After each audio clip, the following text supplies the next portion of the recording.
What up YouTube, BonzEye here, back with another video. This episode of Melanesians React will be the part 2 of my buddy Allan's journey into Warhammer 40k. In this episode, he reacts to the Imperial Guard, the Astartes, and the Adeptus Mechanicus. And of course, at the end of it, we're going to do a discussion on all the stuff that he's seen. Make sure to like the video if you like the video, and don't forget to subscribe to my channel if you want to stay up to date for the rest of the episodes. With that, let's get right into the episode.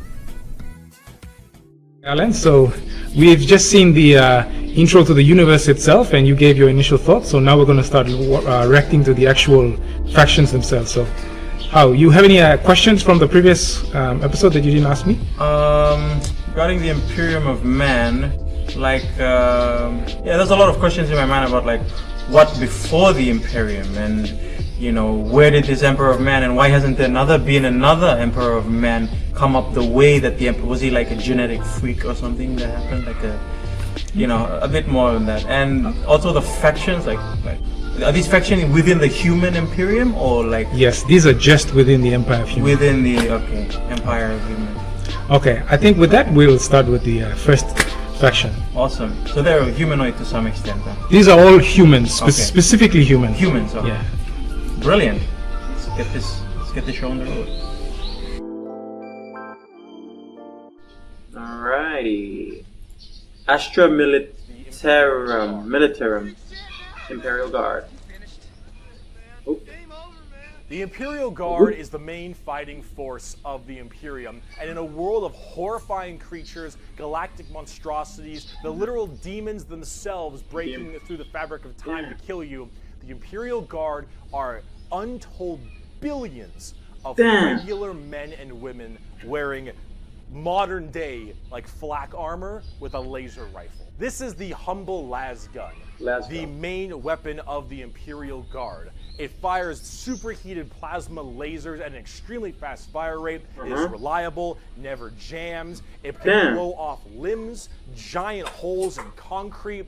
It is overall an extremely devastating weapon in modern day.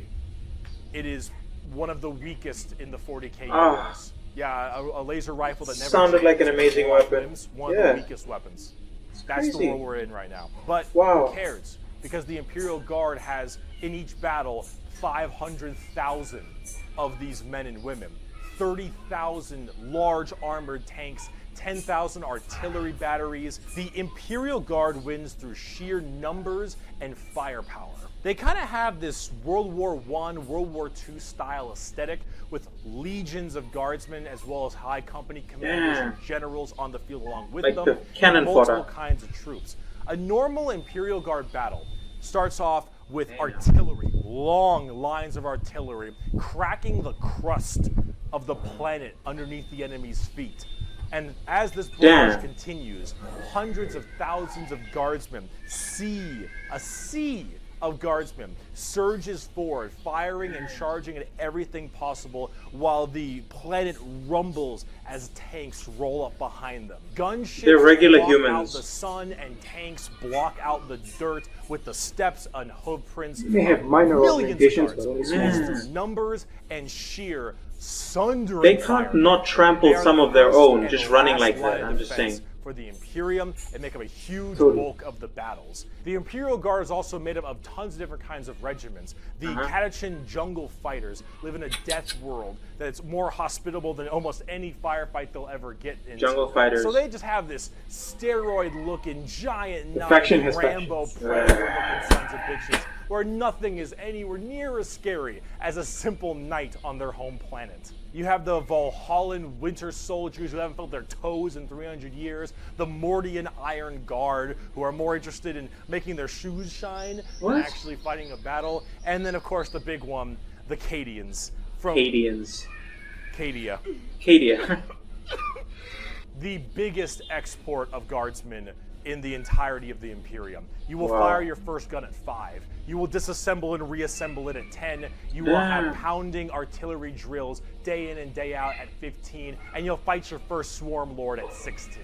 And if you mention Cadia, you will burst into an unrelenting amount of tears and sadness like I do daily. To quote, "I have at my command an entire battle group of the Imperial Guard, 50 regiments, including specialized drop troops, stealthers, mechanized formations, armored companies, combat engineers, and mobile artillery. Over 500,000 fighting men and 30,000 tanks and artillery pieces are mine to command. Emperor, show mercy to the fool that stands against me, for I shall not. The Imperial Guard are my personal favorite faction in 30K. They're the army I collect the most, the ones I enjoy playing the most, and the one I enjoy in the lore sense a lot. There's something about just a regular man with a laser rifle being told to charge the horrors of this universe and willingly doing so for his god emperor. It's just poetic. They actually represent the main Imperial Guard tactics pretty well. Large amounts of artillery that doesn't require a line of sight, lots of tanks, tons of infantry, drop troops, and gunships. Overall, they're pretty similar to how they sound, though a little bit expensive to collect, unfortunately. And they don't hit a lot. They have a bit of a bad aim, but you don't really care because you're just drowning them in shots. However, if you want more accurate fire and specialization, we can move on to talk about Space Marines. What?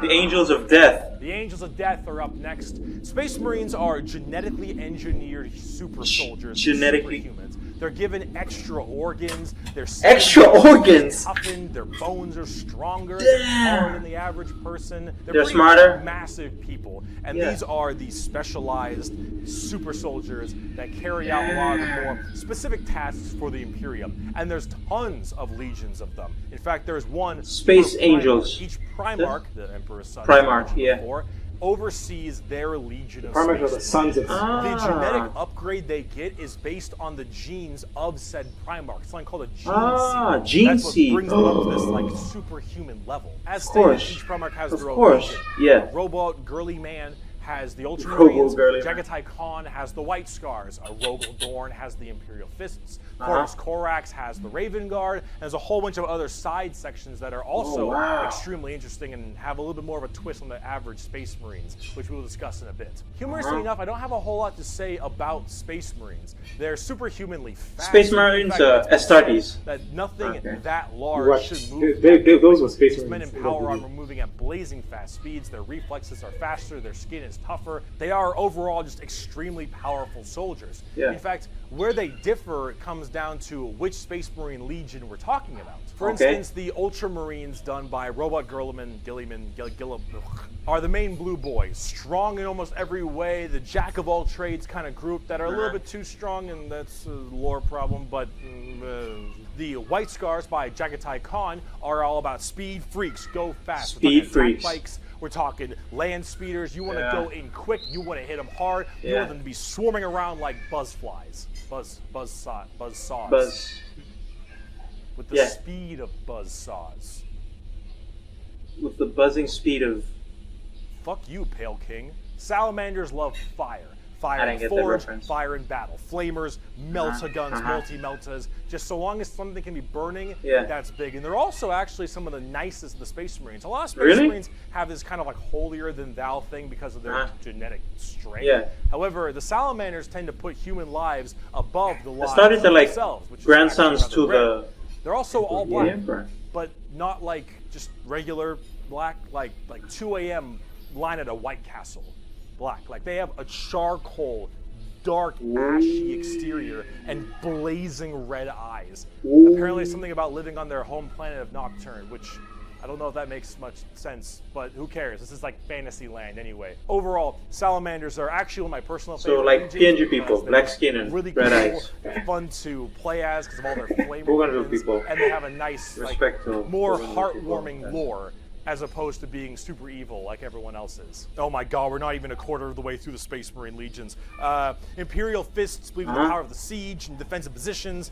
Raven Guards, master of stealth and sabotage while having bird helmets. Hands, masters of machines and vehicles while being really goddamn good at being sold on eBay after one nerf. Space Wolves, Vikings and wolves and tons of wolves and axes, battle axes, fur everywhere. Space Wolves, angry, big teeth, blood angels, the genetic defect to make them want to drink blood and go crazy, called the Red Thirst. They have the Red Thirst and stuff, which is a little bit strange, and they are all super gay for Sanguinius. Dark Angels are old school knights and inner Dark Angels. What? Are you a heretic? Me? No, never. Once in a blue moon, I know. Death Watch, a fancy anti-Xenos group that nobody plays because Death Watch, Watch look cool though, but no one plays them. I don't know about Death Watch. They're there though. Black Templars for the people who, if you haven't prayed at least 3 times a day, you're gonna start praying out that airlock. And I'm sure there's some other chapters I may have missed as well, like Crimson Fist and stuff. But those are the main ones right here. Interesting. Here, quote from the Emperor himself. They shall be my finest warriors. These men who give of themselves to me. Like clay I shall mold them, and in the furnace of war I shall forge them. They shall be of iron will and steely sinew. In great armor I shall clad them, and with the mightiest weapons shall they be armed. They will be untouched by plague or disease, no sickness shall blight them. They shall have such tactics, strategies, and machines that no foe will best them in battle. They are my bulwark against the terror. They are my defenders of humanity. They are my space marines, they shall know no fear. They shall know no fear. They fuck. Oh, they fuck hard. As of making this video, Space Marines are laughably strong. That might change at some point, but overall, Space Marines just have it's like a Swiss Army knife. A tool for anything you need, except it's like a gold-plated Swiss Army knife. It is extremely strong. If you are actually Swiss getting Army into knife the top with of Warhammer, AI Space that Marines can- are a great start. magic. Also, whatever gameplay style you have, whether you want to be sit back with long range and heavy weaponry, go fast and run in, or even just full melee, all of these options are totally there for you. Space Marines are super badass, but unfortunately, it's time we start praying to our new god, the 2011 Honda Civic. So is it any wonder The Adeptus Mechanicus. Technology! The Adeptus Mechanicus. The Adeptus Mechanicus are a technophile cult on Mars. Now, these people are a little bit weird because they don't actually really believe in the Emperor of Mankind. And you might think, oh, whoa, Bricky, that sounds like some heresy. Yeah, heresy. A little bit. They believe in the Emperor, they believe in his power, but they don't pray to him. They pray to something called the Omnissiah. And the Omnissiah is this kind of machine god that they believe permeates in all machines. And if you think, well, wait a minute, The they Omnissiah. believe in a different god as well? That sounds like super Double heresy, ish, but they also make all your guns, and they make all your tanks, and they make everything that you have, so you can't really tell them to fuck off, because you're not going to win nothing if you don't got stuff to shoot people with. See, their Omnissiah at least makes sense from their standpoint. They believe it to be a deity that permeates through all machines. Your Honda Civic, your standard bolt gun, your Dune Strider Walker, your giant mechs, your huge ships. The Omnissiah is present through all. And the only reason your stuff works is because the machine spirit in it says it works. If you want your gun to work, your tank to run, you must pray to it. And I mean full stop. You need to start chanting in high Gothic.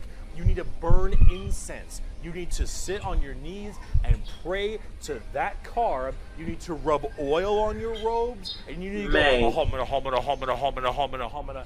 Full stop. If you want your damn thing to work, if you want your gun to Is that how they created it, or is that the belief? Very bizarre, and they The legs, have a why the point, because it's obviously working. And if you look at them, I don't know how that works. So they obviously know something about what they're doing. The most notable member of the Adeptus Mechanicus is Magos, whatever, Belisarius Call. Look at this dude. Look at this dude. Yeah. This is the group we're talking about. These are these weirdos. Here. The Dr. Octopus, his whole family. The credo, Omnissiah. There is no truth in flesh, only betrayal. There is no strength in flesh, only weakness. There is no constancy in flesh, only decay. There is no certainty in flesh, but death. Flesh is weakness, flesh is death, The Omnissiah is the god of the machines, and if you wish to be whole, if you wish to be holy, if you wish to give unto him, you must saw down your limbs and remove your organs and replace them with mechanical parts, because that is what he wants, and that is how you will become enlightened. Hard technophiles mixed with religious extremism. So that, Mechanicus. what's the Now, leader? for their army side of things, they are with the Scutari. The Scutari operate with very bizarre weaponry. Scutari. Lots of different kinds of vehicles, tanks, and different people in between. They're very weird, but they have extremely wacky and enjoyable, and in fact quite effective both in the real game and in the lore, weaponry and gear. Overall, as an army on the tabletop, they're very weird and have a whole bunch of different shenanigans. But if you like kind of that quirky, wacky techno thing, I'd give them a pickup. Hell, they're so paranoid. I gotta keep going. They're so paranoid and crazy. These Dune Striders you see right here, one guy was able to make them work. One guy, and he died. And they're so scared they'll never work again that they keep them on and they never turn them off, and they run around in a circle the whole time until they need them, and then they corral it and they go to battle. Yep. The Adeptus Mechanicus. Now, if you want to talk about faith, though, let's talk about the Sisters of Battle. Sisters of Battle. Alright, The Sisters we'll talk of about Battle, that. the Adeptus There's so much Mechanicus, to if just that's how I pronounce it absorb. correctly. Okay. Man, that was a very interesting. Wow. So I'll let you go off. Like, what's interests you the most? First thing that drew me in was the Astartes. Fucking badass, bro. Like it's just insane how, and I love how they're specialized and they're like genetic seed from the what do you call Primarch. those? The Primarch, who are the seed from the Emperor. Emperor. So in effect, it's the Emperor's will that is being carried out directly. So he's one person, but his consciousness is spread among the elite of his military power. And it's just a very effective way of doing things. I don't know. Man, this guy's got it all sorted. You know, that's why he could like reign for tens of thousands of whoops. To me, it's a very effective like structure, because it enables him to have direct control. His direct descendants, people that are completely loyal to him, that would not betray him in any sort. There is no power sharing. The power is held within the military power is held within a group of elite who are all just genetic clones. So let's say different vessels of the same spirit and the same will. And you know, it makes for I can see how effective and powerful he is, and that's like, cool. That's cool. You don't agree with me? Hey, grandson. Yeah, I don't. That guy doesn't agree. He's a heretic. What, heretic? How dare you? Die. You know. Cool. Yeah. All right. What do you think about the Astra Militarum? The Astra Militarum. That's the first ones. The first ones. The normal with troops. the laser gun. Yeah. Yeah. I think I do appreciate their aesthetic and their sort of their play in that, because you cannot effectively, like, you gotta have something for the billions of people, like trillions. I'm sorry, I keep using billions, but there's trillions of people, right? And if you have an emperor who has an empire and has created prosperity to some extent for your peoples, and they breed and there's numbers, you know, like, give them something to do, like, be a part of you could all be a part of the Astra Militarum and fight for the Emperor's cause. And if you're good, we'll promote you. And I don't know how, like, I don't know much about it, but that, like, if I was the Emperor, you know, I gotta create jobs. I gotta have some place to put these people who have spawned out of the peace that I have, you know, brought in, or prosperity, not peace, sorry, but prosperity. Like it's a war-torn universe, and like as I was saying earlier when we were discussing it, the Astartes, they're kind of like the Navy SEALs of this universe. Yeah. And as I was saying, and most Americans have never met an actual Navy SEAL. Yeah. Like they're such a small number. Yeah. There's only like 100 of them, and there's 300 million Americans. Yeah. So in the same way, the Astartes are really very, very few. So you need the rest of what America has 2 million in their army. Yeah. There's only what 40 Navy SEALs, but there's Yeah. 2 million Yeah. in the American Army. Yeah. So that's like that's a good comparison between the Astartes and Yeah. the rest of the Astra Militarum. So the Astra Militarum are the rest of the American military, Yeah. and then the Navy SEALs are the Astartes. Yeah. So they're a rare number. So in terms of how they fit, no, most of the military operations and stuff are actually the Astra Militarum do it. It's Yeah. the Astartes are so rare and far and few between, and they come every now and then to turn the tide of a Yeah. battle and stuff Yeah. like that, to do, like in that Captain Phillips movie, Yeah. where the SEALs just came in, killed the Yeah. guy, and then they took Yeah. off. But the rest of Strategic placement, like just right, it's like, oh, this is an important battle, right on the, at the 11th hour, or when it really matters, when we need to show excessive strength, just like, bang, win that, that powerful Yeah. battle, and then it's like, okay, just let the tide of, yeah. So 99% of the battles that are going on in Yeah. the humanity, Yeah. the Astartes are not there. Yeah. They're just there when Yeah. the most dire hour. They probably carry out like assassinations and things like that. Yeah? Well, the one group of them which is good at that will do Yeah. that, but Yeah, the rest yeah. of them are more like Yeah. the front line, but they Specialized. specialists Yeah. front line. Yeah. Okay. So then, what do you think about the Adeptus Mechanicus?